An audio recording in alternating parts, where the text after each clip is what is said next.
Look at the size of that water moccasin, y'all.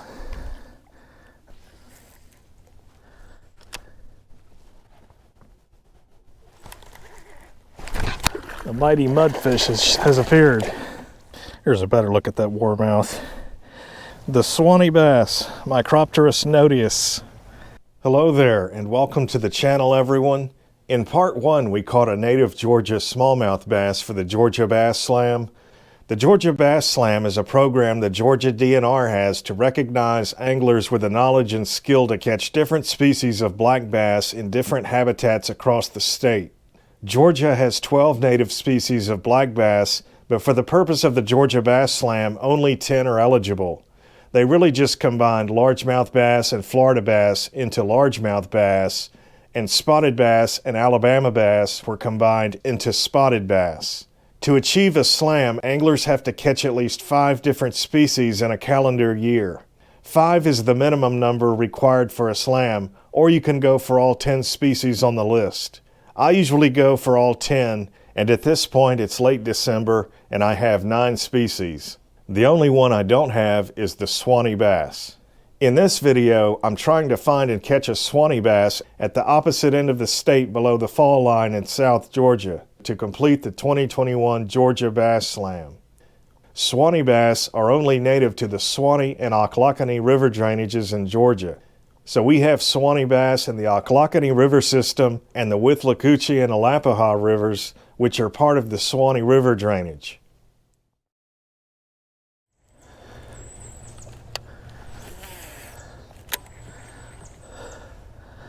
Well, hello there and welcome to the channel, everyone.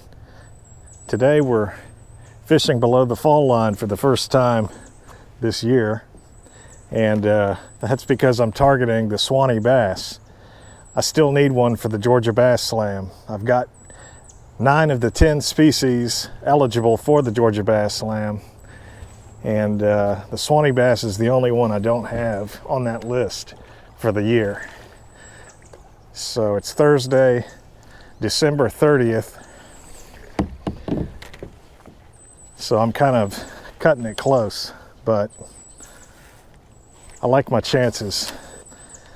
The air temp right now is about 77 degrees and the high is just over 80, which is a bit unusual for South Georgia in December. It happens, but there's also a chance of rain this afternoon, a scattered thunderstorm or 2 maybe. The river, on the gauge at least, has been dropping. But usually when I get to a stream, I try to determine what the water level is doing or has been doing in the immediately before and my arrival. You know, I look at the logs and the bank and try to determine if the stream is rising or falling. If there's a lot of boat traffic, sometimes that can leave a false watermark, you know, from the boat wakes on the wood on your stumps and cypress trees and whatnot. I don't see any watermarks, but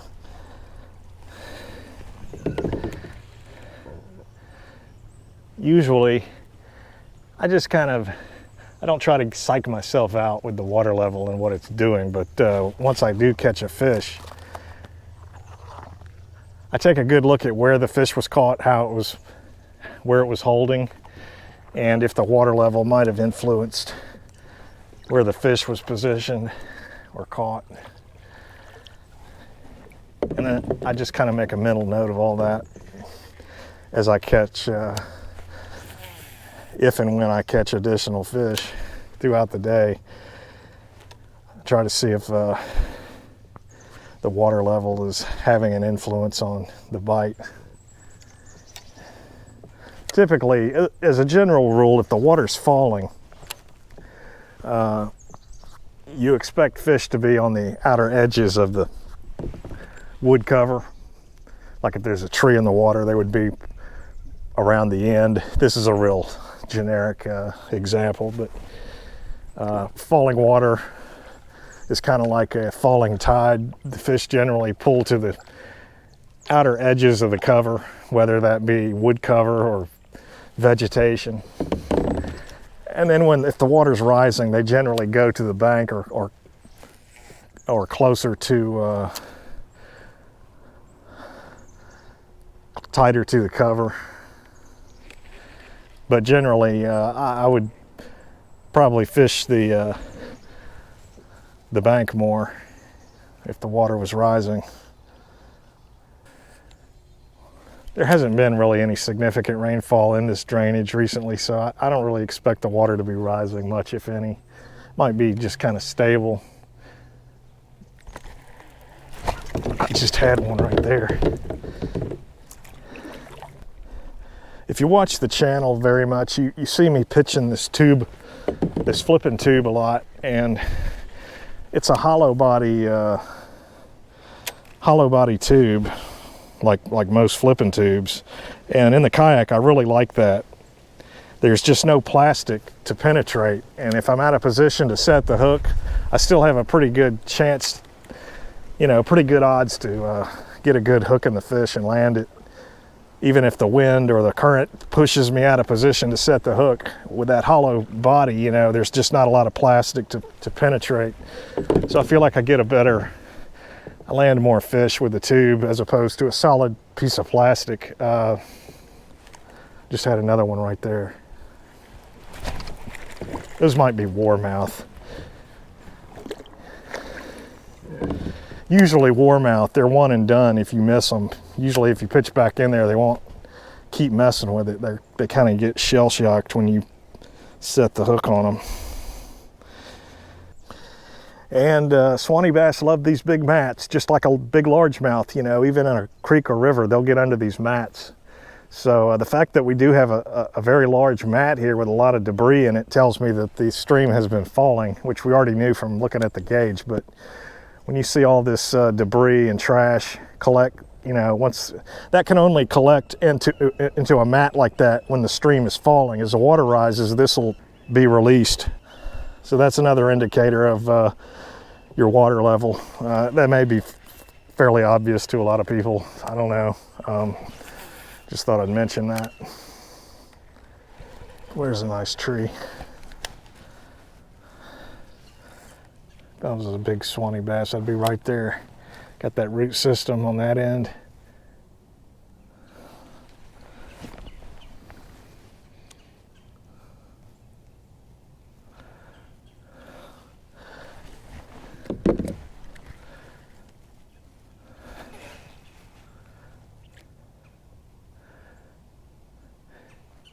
Sometimes you've got to check both sides of these.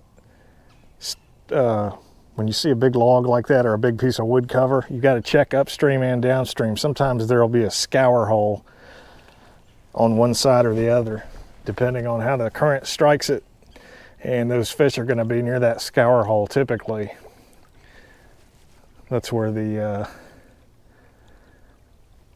big ones like to sit.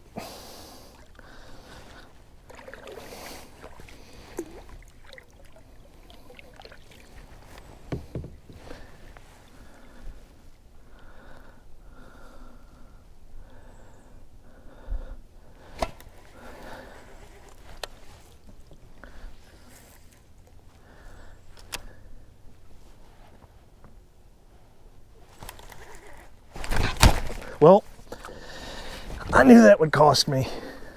See that?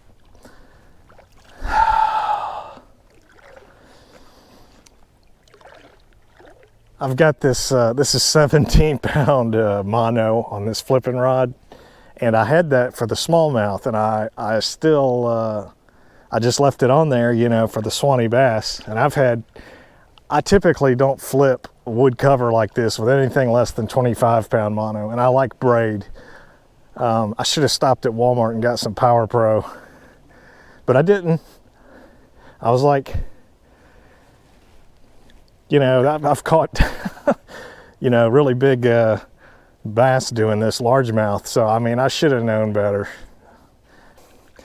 You've also got bowfin down here. You just don't want to come out here with anything. You know, you want to get the big stuff when you come out here.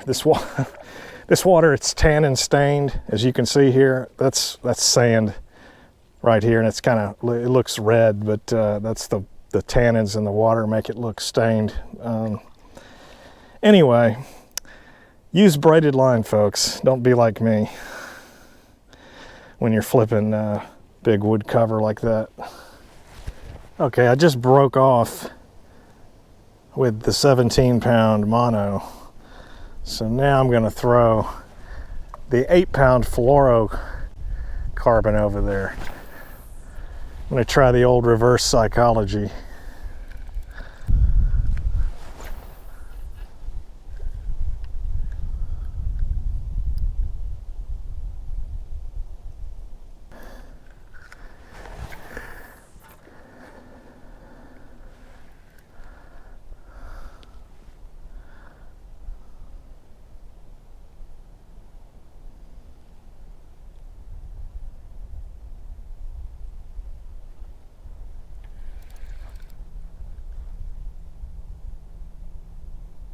Where's the fish right there? He stole my worm. It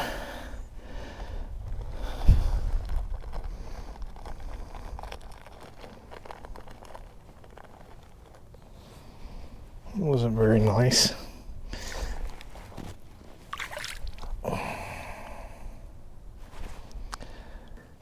It's not looking too good, folks.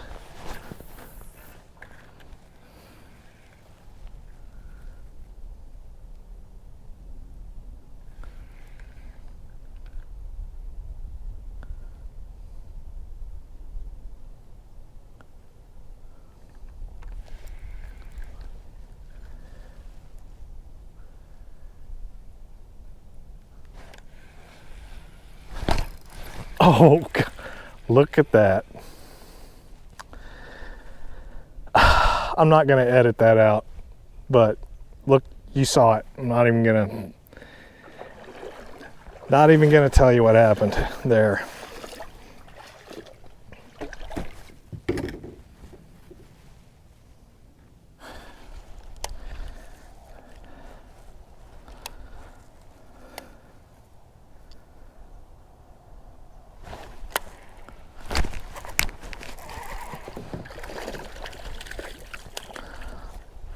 Boy, there's a stud warmouth.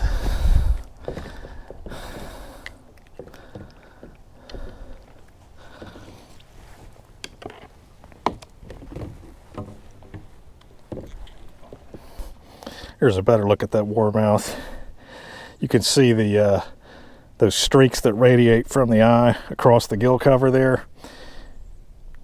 That's a dead giveaway. You've got a warmouth there. Green sunfish do not have those. Green sunfish would also have orange fin margins here. Warmouth also has a little tooth patch on the tongue. Not sure you can see that, but that's the old warmouth. That's a nice one. It's not a giant. I mean, they get bigger. They get a lot. Well, not a lot bigger, but this is a nice one.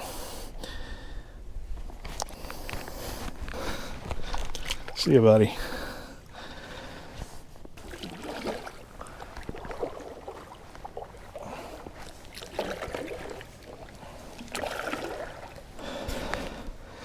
Well, the 2021 Bass Slam has been completed.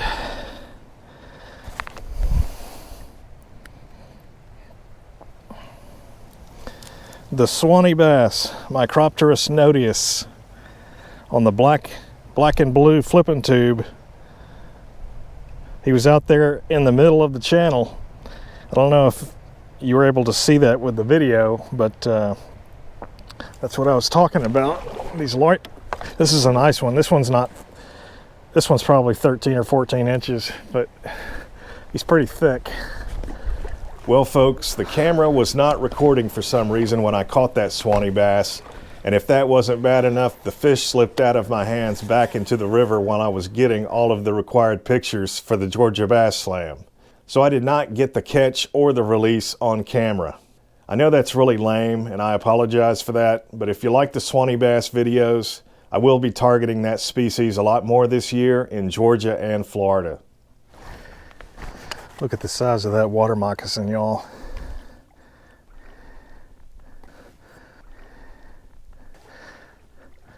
Now I am between him and the water, so he's obviously gonna come running at me, so I don't want my kayak to be right there on the bank. Well, I was wrong. Going back up the hill there. You always hear how aggressive they are, and that just goes to show you that that's just not the case. Now, if you corner them, they will defend themselves, but that snake wanted nothing to do with me. He's actually trying to go up the bank instead of getting in the water, just because I'm here.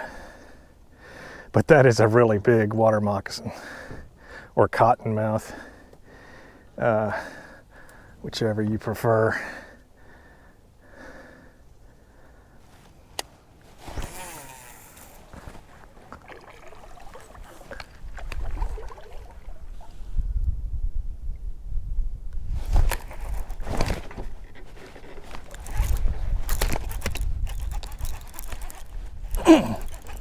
Oh, it's a mudfish. The mighty mudfish has appeared. It's a pretty large one too. He doesn't even know he's hooked, folks. Now he does.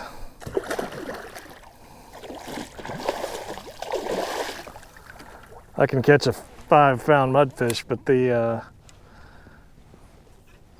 the Suwannee bass, 2 or 3 pound Suwannee bass, break my line. So go figure.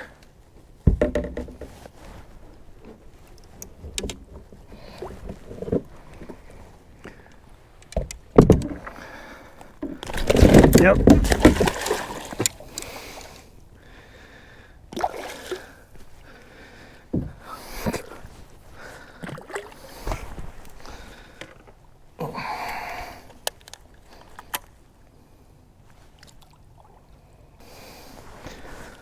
Well, that's the first bowfin we've caught on the channel.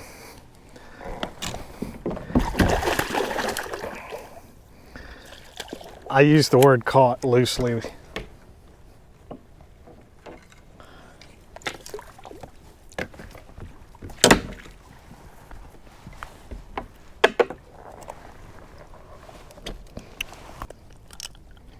All right. By the way, bowfin have dozens of sharp conical teeth, so do not put your fingers inside their mouth. And this fish is actually a female, and we know that because it doesn't have a black spot on the tail. Some females have a small black tail spot, but male bowfin always have a black tail spot with a yellow or orange ring around it. The tail spot is also sometimes called an eye spot for this reason. I caught this male right after it started raining, so the camera was off, but you can see the tail spot has a yellow ring around it.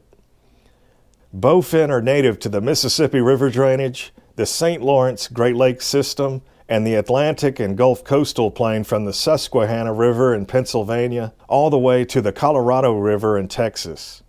Bowfin are commonly mistaken for snakeheads, but an easy way to tell the difference is to just look at the anal fin. Bowfin have a short anal fin like gar, and snakeheads have this long or extended anal fin. The bowfin can breathe atmospheric oxygen, by the way. They have a modified swim bladder, or gas bladder, some people call it. So that's what allows them to breathe atmospheric oxygen. So, but they've been around for around 150 million years, and they've changed very little during that time. Anyway, the bowfin is one of several fish that has a modified swim bladder like that. The gar can breathe atmospheric oxygen, tarpon, arapaima in South America, they have a modified swim bladder that allows them, all those fish to, and I think clown knife fish also can breathe atmospheric oxygen. The snakeheads also can breathe atmospheric oxygen, but they have a labyrinth organ. So they don't, It's actually an organ in their gill structure that allows them to breathe atmospheric oxygen. They do not, they do not have a modified swim bladder like the bimodal breathers I just mentioned.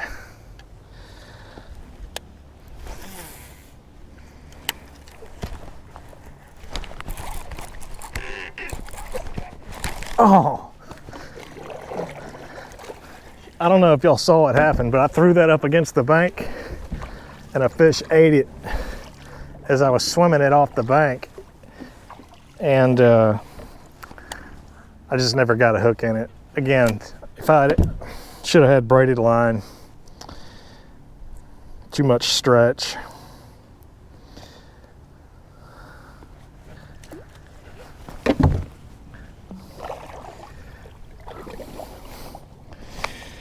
Should make for an interesting video. It was most likely a largemouth. I've not had a Suwannee bass do that, but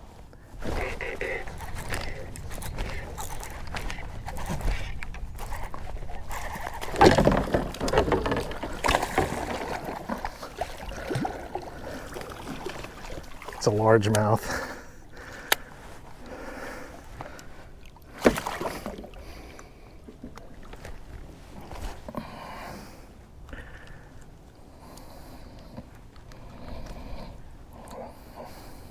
He wasn't coming off.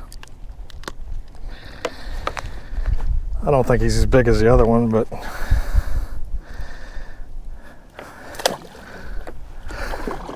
exciting nonetheless. Okay, once you complete a slam and submit all of the required info, the Georgia DNR will send an envelope like this, and you'll get a personalized certificate, which does not mention the number of species caught. But you do get a nice letter addressed to you, and it does have the number of species that you caught, which you can see here. You also get 2 free passes to the Go Fish Education Center in Perry, Georgia,